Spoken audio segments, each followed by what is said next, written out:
new details from the horrific train vehicle crash in Mathis today that killed 2 children and left 2 other people in critical condition.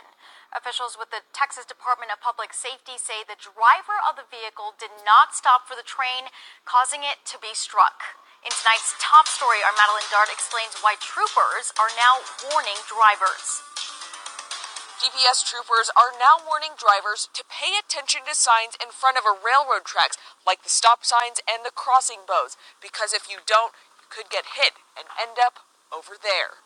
Officials say this crash was completely preventable. You're not going to win when trying to beat a train. DPS Sergeant Nathan Brantley says after investigating, they found the vehicle did not stop at the railroad. Instead, the car went over the tracks with a train quickly approaching, despite the many warning signs. Sounds, the whistle's blowing, by protocol with the railroad, they're going to be blowing their whistle prior to the intersection, through it, and after. Jacob and Adam Posada were pronounced dead at the scene. Sergeant Brantley says they were ejected from the vehicle and one of them was unrestrained. You give yourself a 35 to 40, even a 50% chance of living in case you're in a crash. As for the little girl riding with them, she was not in a car seat.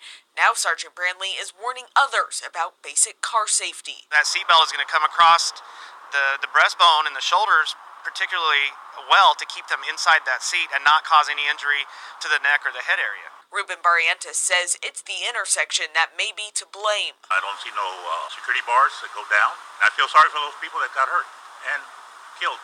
He says it's a darker area and lights need to be added.